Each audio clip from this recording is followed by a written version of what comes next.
Good evening, everyone. I am Adam. Hello. I'm here to open some records and maybe just talk a little bit. Tonight, I think I'm going to try and go just a little bit slower. I noticed in some of my past videos I was really rushing quite a bit. So maybe I'll just take it a little slower. Um, there's a specific reason why I chose tonight to make this video. And that is because I'm a little bit down. Starting on Saturday, today's now Wednesday, I started a mostly carnivore diet because I am, in my own mind, I'm at least 80 pounds overweight. I'm around 230, and I think I should be around 150 or 160, then I'd be 70 pounds overweight. And I've got to get control of this. I've done it before in late 2018, I think. I lost 32 pounds eating mostly animal protein and just a hint of carbs each day. And I did that from August until December. I lost 32 pounds in 4 months. And I got all the way down to 180, somewhere around 182 pounds. I was around like 13 or 14 at the time. But now I'm at 230 and time to try it again. I remember how it all went down too.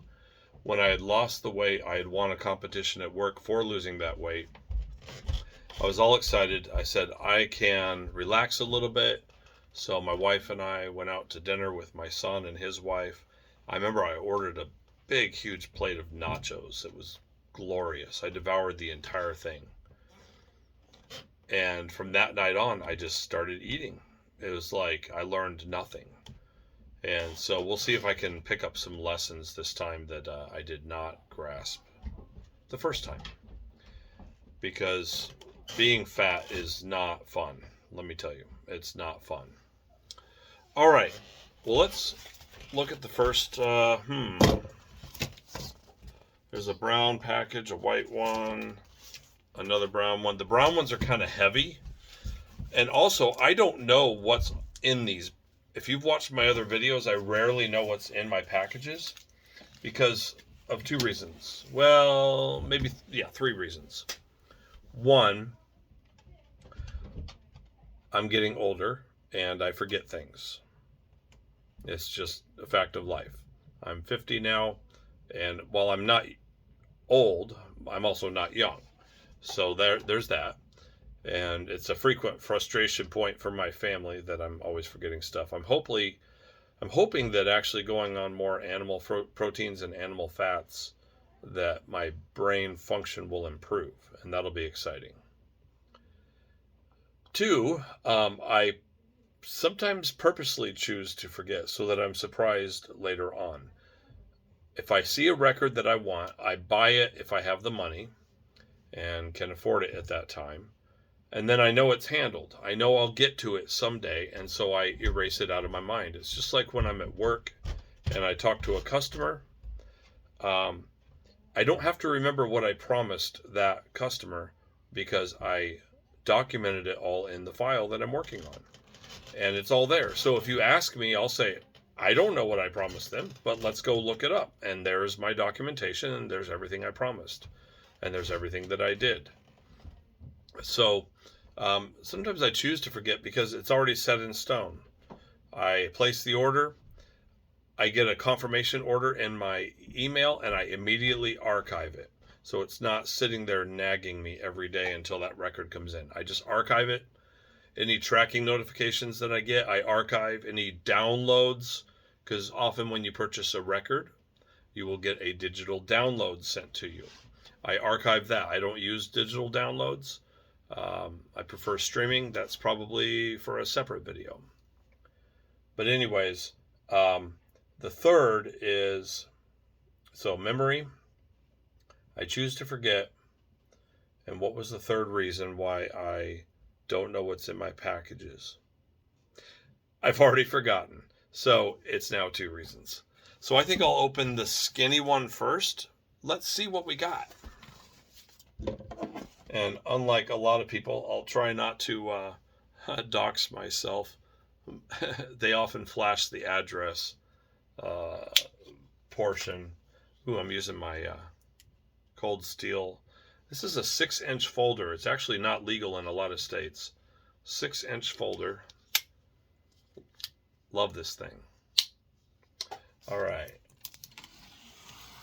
I bought this thing in the summer of 2005. I've had it for, holy smokes, about 19 years now. Wow. All right, there is so much tape here. I think we got it. Ah, yes. First, a sticker. Convictions. All right. Convictions. Very cool band. If you guys want Jesus Christ hardcore, if faith has not left your life, or more importantly, if you have not left your faith, you need to get into Convictions. And you know what? If you have left your faith, you need to get into Convictions, because these guys rock. I am loving the return of Jesus Christ hardcore to the scene. This is Convictions, the fear of God. And if you're not familiar with that term, it doesn't mean that they're scared of God. It means they have an awe, a reverence for God. Wow. What a great photo. Great cover art. I cannot wait to spin this disc. That is exciting. I would also, if you're looking for some more Jesus Christ hardcore, definitely check out, I believe it's Bloodlines. I'm also, I don't know if it's so much focused on the Christian life, but a bunch of great dudes. It seems to be Confessions of a Traitor. Really enjoying them lately in the hardcore scene. So, yeah. All right, well, let's look at this. There's another band similar to Convictions. I'm forgetting their name at the moment, but all right, let's open one of these heavier ones here. All right, these Merch Now boxes are sometimes massive. Oh, and tonight I'm wearing my Cataclysmic Warfare shirt. I think I wore it on another video once.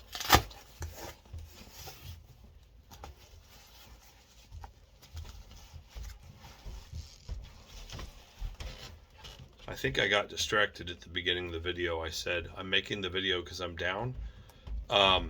That's a good portion of it. But the reason is because it's taking me away from the hunger pains that I'm feeling. If you've never tried a keto or a carnivore diet or a meat-heavy diet, you might be shocked to learn that you can eat copious amounts of meat in a day and still be hungry. Like copious amounts. It's insane. For breakfast, I had 4 eggs and 8 breakfast sausage links. For lunch, I had 5 hot dogs. For dinner, I did have a little bit of carbs, and I had a bowl of chili with 2 more hot dogs. So you can eat copious amounts of meat and still be hungry on a carnivore diet. It's because your body is adjusting. It's a crazy phenomenon. All right. Just learning how to live without the carb addiction is what it comes down to. Oh yeah, here's some Jesus Christ hardcore from back in the day. For today.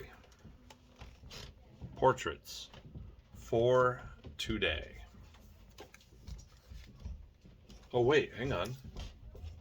Ah! Speaking of Bloodlines, Holiness Cries. So we got 2 For Today and Bloodlines, both JCHC. Now, For Today is done, and they've said that many times. Maddie Montgomery, the lead screamer, vocalist, whatever you want to call him, went on to preach, and I think he's even authored a book or 2. I have no idea what doctrine he preaches. I don't follow his ministry. But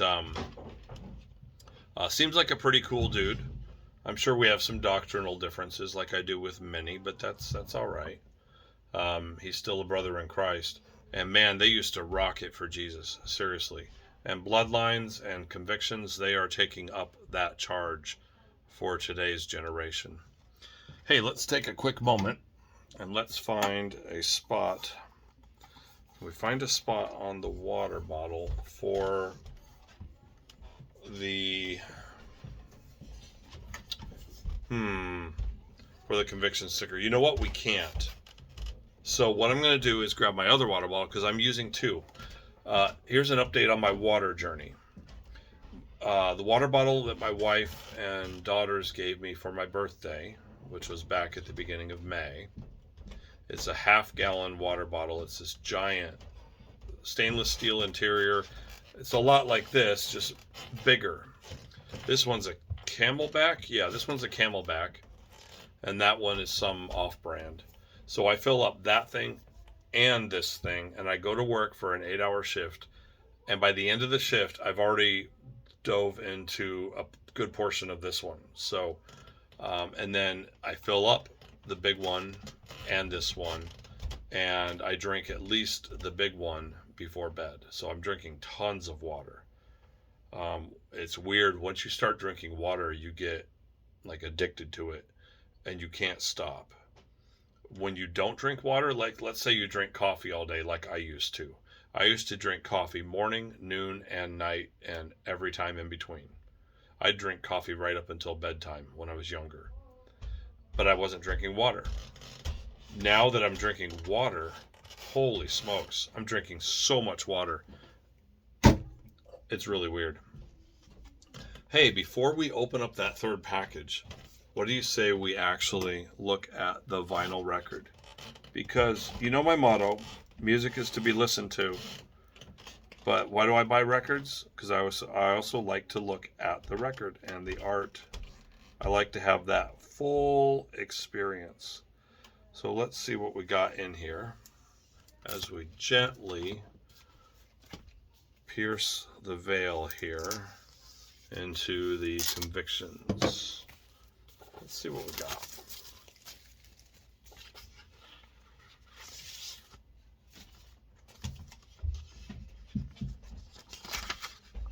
Again, if you're able, put your hand in and put one of your middle fingers or your ring finger on that center hole, if you can.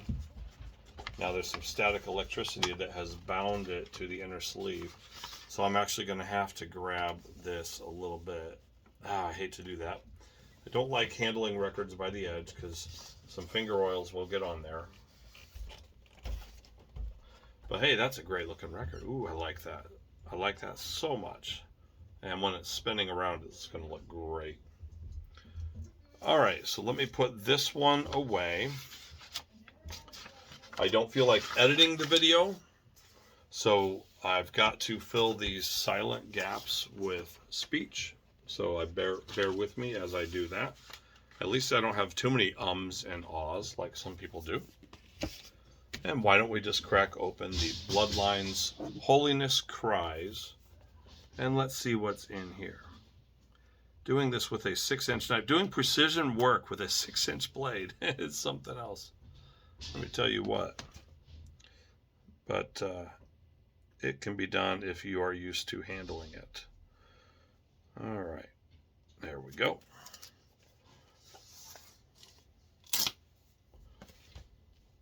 And it says this one is, well, I don't recognize the acronym there, so we're just gonna go look at the color.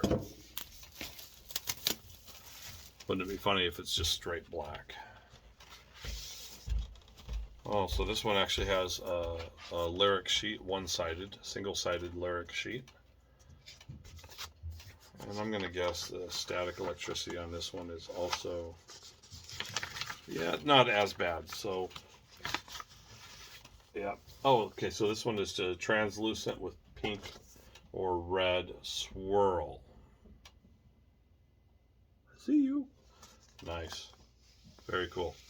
By the way, this is on Face Down Records.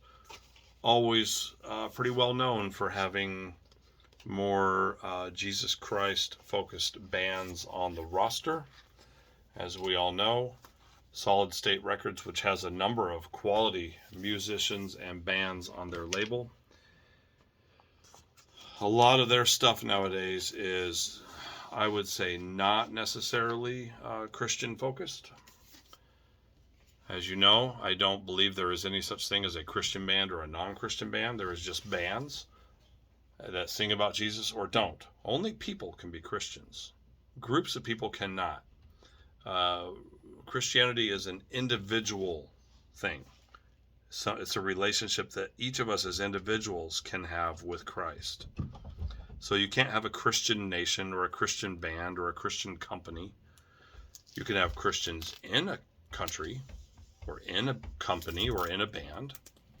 And you can have Christian-focused content, but you are not a Christian company itself or a Christian band.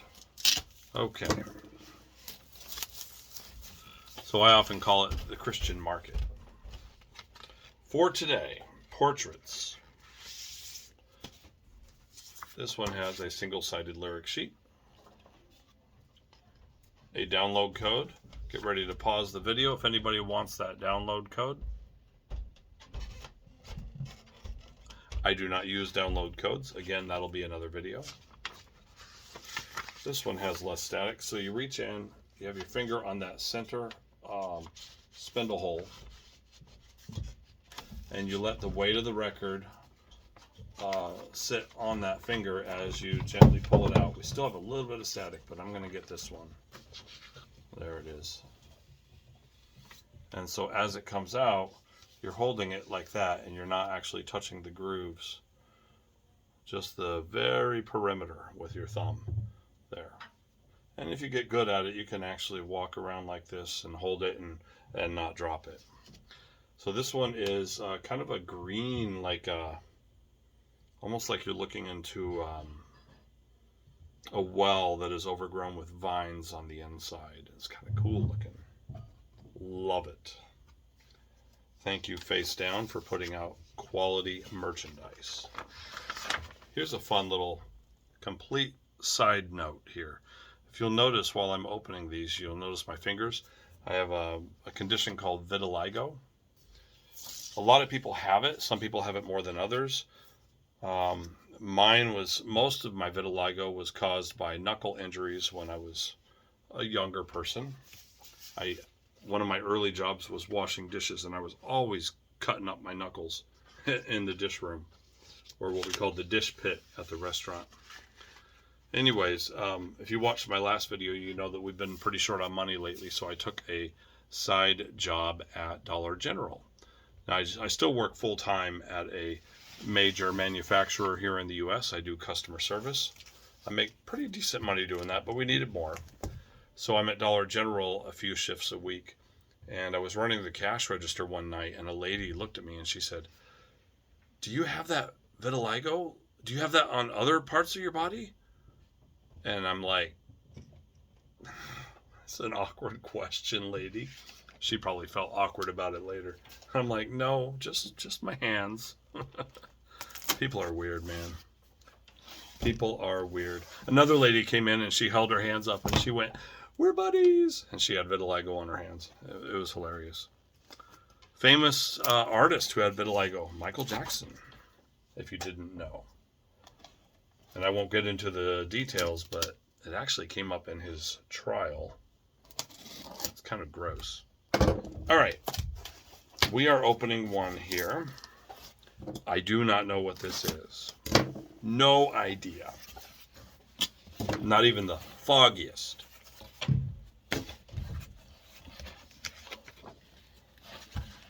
Aha! Okay. Yes. We have left the hardcore scene. So before I show you this album, I'm going to tell you a little story. Many moons ago, we're talking 19, was it 90? I think it was 1990. I had just really been getting into heavy metal a lot around 1990, 89 to 90. I had several strong years from 86 to 89 delving into Christian rock, which was amazing. And then I found heavy metal. I found thrash. I found all of it. Punk. I found everything. And there was a band I found called Tourniquet. And most people who are familiar with the Christian market know who Tourniquet is or was. Tourniquet was founded by some guys, and I don't know the original story, but I do know that some of the founders were actually Gary Lanier and Guy, Guy Ritter. And then Ted Kirkpatrick joined, but I think Tourniquet was actually their idea first, and Ted joined. Somehow throughout the years, Ted became the boss of the band. Like, he would tell people where to go and what to do. He had some strict and strange rules for the band. But he was an amazing drummer. Like, the band was absolutely killer. Their first 3 albums, and honestly their first 4 albums, are just thrash masterpieces. Incredible. Fast metal. Super high falsetto vocals, along with some growls and screams and other stuff. Incredible storytellers. Some biblical references throughout. Gets a bit weird with the animal rights stuff because I'm not an animal rights guy. I'm a good steward of the earth, but I'm not a vegetarian. I mean, obviously you watched this video, but incredible. If you have not listened to Stop the Bleeding, do it in order, please. Listen to Stop the Bleeding, and then Psychosurgery, and then their third album name is escaping me. It's the Pathogenic Ocular Dissonance, which I believe means spiritual color blindness or spiritual blindness. Anyways, just wow, great stuff. Well, Tourniquet went on, and Gary and Guy eventually left. Eric Macias left. No, not Eric Macias. Victor Macias stuck around for a while. Eric Mendez, he left and went on and did his own stuff. And eventually Tourniquet was often down to just like Ted, the drummer. When the vocalist left,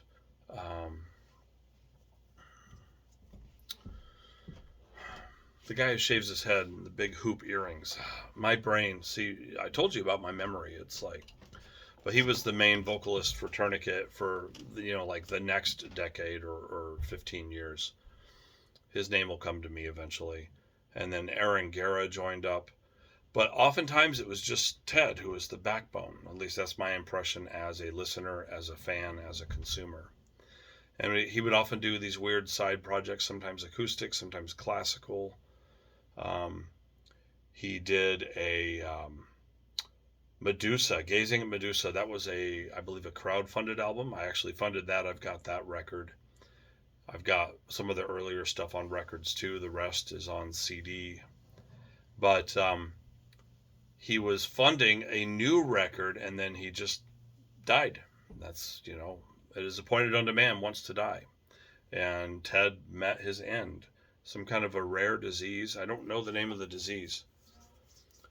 Well, there had been some heartbreak and some broken family in the Tourniquet family. And after he died, the guys started getting back together, and we got Flood. Polarized. Now, I bought this on CD when it first came out, and when I first listened to it, I broke down in tears. Like, literal, I was a sobbing, blubbering mess because I could, so many memories flooded back. My wife had to come and comfort me and just sit with me on the couch for a while.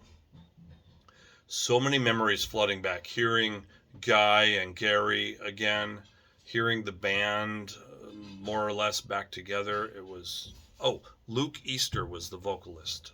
Thank you. He also did a solo record, which I want to pick up someday. And I believe he's a comic book artist. Boy, talk about a bunny trail. But I cried because at the end of Flood, there's a song called Stop the Bleeding. And I honestly think that song is dedicated to Ted. And it's a call for restoration, a call for reconciliation. I think the guys wanted to put the past behind them and, make amends. I don't know if that ever happened, but holy cow. This album is incredible. The musicianship and the vocals are just so good. So when they came out with their second album, I had to get it. Flood. Ripped into Exile. Flood. And there's the back. Let me quickly open these and then we're going to wrap up this video. Let's see what the vinyl looks like on these. Thank you for taking a trip down memory lane with me there.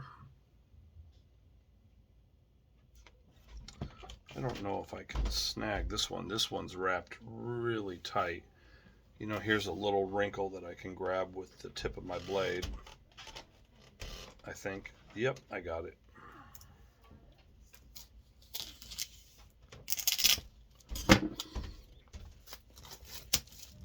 I have so many memories of Tourniquet. I used to play them day and night.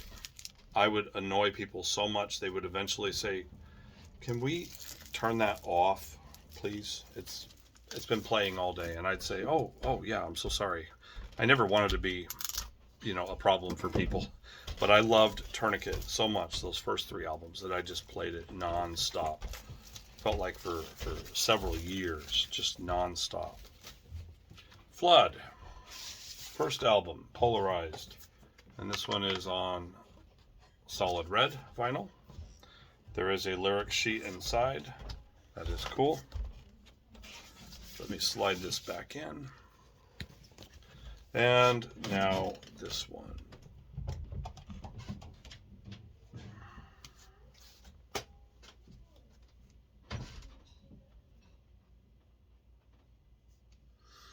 Come on now. You can do it.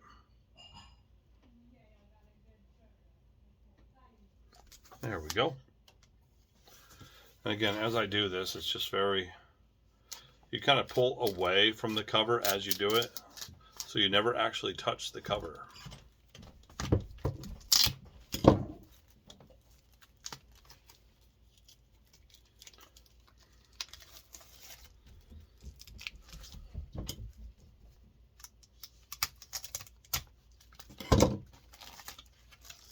Ooh, today I watched the new music video put out by Unworthy out of Southern California. Very proud of those guys. The video is called Satan Whispers. I think the video was sponsored by Rottweiler Records. Excellent video. So good. And I'm so happy for them, by the way. They are now a 5-piece band. I wish them all the best. This one is a solid green vinyl.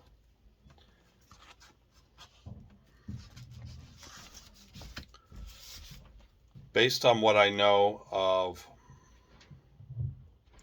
Flood, some of the posts I've seen online on various things, this is probably the Garden of Eden. That is the tree of the knowledge of good and evil. You even see some kind of a serpent here in the water. And it fits, ripped into exile when Adam and Eve sinned against a holy God. They were exiled from the Garden of Eden. I like to believe that they later came back to the faith and that we will meet them someday. Hey, thank you for spending the last half hour with me. I enjoy your watches and your views. I enjoy the few comments I get. I would love more. Tell your friends, share the video around, and have a blessed day wherever you are.